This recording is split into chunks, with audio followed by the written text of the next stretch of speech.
Chers amis, permettez que je commence par une question. Est-ce que Dieu vous sauvera, vous? Évidemment, posé comme ça, c'est un peu frontal, hein? Si je promenais le micro dans l'assemblée, il y aurait certainement beaucoup de réponses empreintes d'humilité, si Dieu le veut. Ou bien encore, oh vous savez, moi, je ne suis pas un saint, je ne suis pas une sainte, mais je ne suis pas un voyou non plus, alors on verra bien. L'évangile que nous venons de réentendre ne nous aide pas beaucoup à répondre à cette question, à première vue. Puisque lorsque l'on pose la question à Jésus, n'y a-t-il que peu de gens qui seront sauvés? Jésus répond, il répond quoi d'ailleurs? Ah, moi aussi j'ai dû relire. Efforcez-vous d'entrer par la porte étroite, commence-t-il par dire.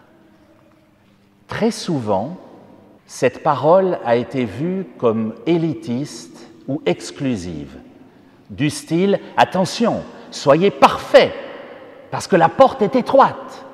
Il sera plus difficile d'y entrer que de faire passer un chameau par le trou d'une aiguille, dit encore Jésus. » Là, évidemment, vu mon gabarit, comme je tiens davantage du chameau que de l'aiguille, je n'ai aucune chance. Mais bien sûr, l'étroitesse de cette porte n'a rien à voir avec ses dimensions supposées, même si il existait à Jérusalem une porte très étroite par laquelle les chameaux avaient bien de la peine à passer à l'époque. Mais c'est autre chose, la porte étroite. C'est une exigence, j'y reviendrai. Restons quelques instants sur ce texte qui nous fait imaginer parfois des portes étroites et des images fausses dans nos esprits. Parce que, attendez un instant, chers amis, où avez-vous lu qu'il n'y ait qu'une seule porte? Ça n'est pas dit dans le texte. Au contraire, le texte nous laisse supposer qu'il y a plusieurs portes, puisque Jésus nous dit « Efforcez-vous d'entrer par la porte étroite ». C'est donc bien qu'il y en a en tout cas une autre. Sinon, il nous dirait « Efforcez-vous d'entrer par la porte ». Non, il précise « Efforcez-vous de choisir la porte étroite ». Il y en a donc en tout cas une autre, et peut-être même plusieurs autres.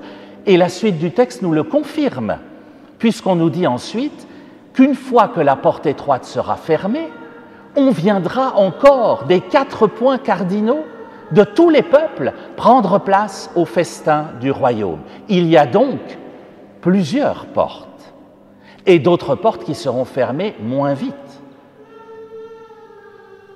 Et même, Jésus termine en disant qu'il y a des derniers qui seront premiers dans le royaume.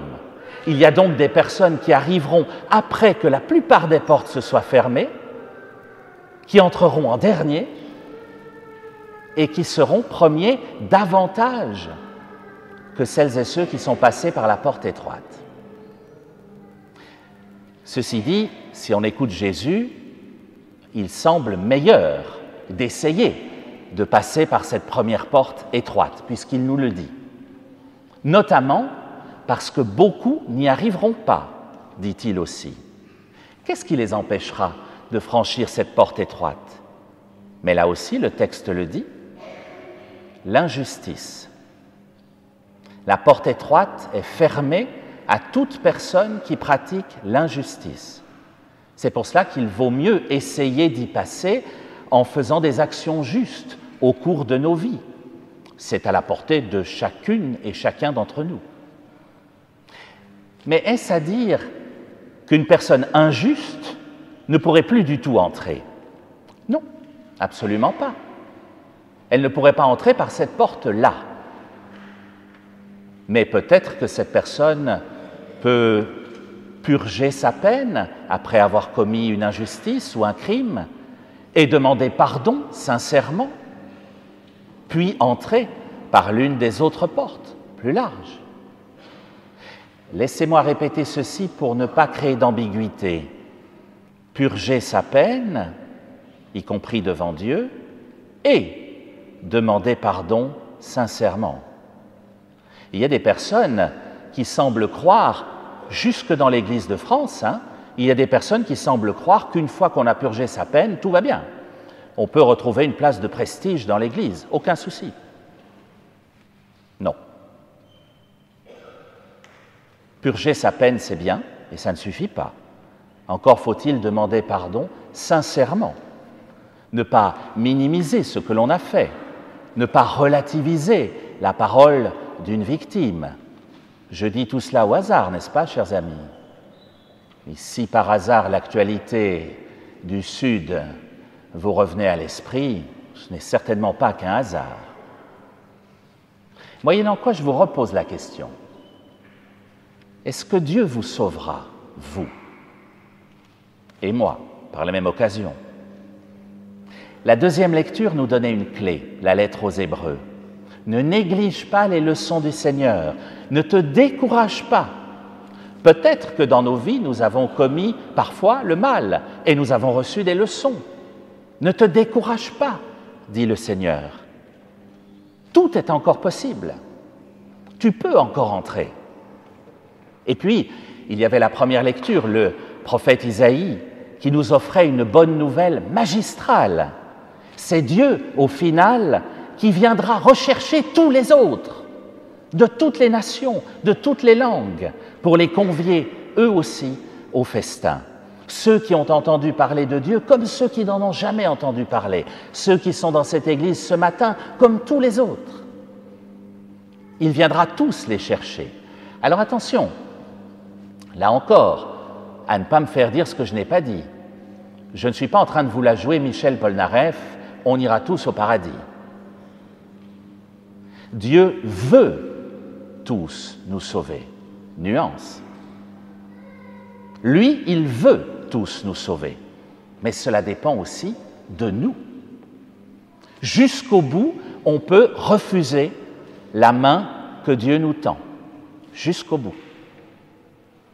Mais nous le savons aussi, jusqu'à la dernière seconde, on peut tendre la main à Dieu, même si on l'a refusé toute sa vie. La porte étroite, chers amis, c'est la nôtre. C'est la porte de celles et ceux qui ont la chance de connaître Dieu, qui n'ont pas cette excuse-là, qui ont rencontré Jésus dans leur vie. Alors bien sûr, c'est plus exigeant, parce qu'il faut essayer de le suivre toute notre vie. Mais j'en suis convaincu, il y a d'autres portes. Et Jésus nous le dit dans l'Évangile. Il y a d'autres portes. Chacune et chacun de nous peut passer cette porte qui mène au royaume, quel que soit notre gabarit, quelle que soit notre vie, quel que soit notre passé, cela dépend de nous. Dieu, lui, nous tendra toujours la main. Il nous attend derrière ces portes.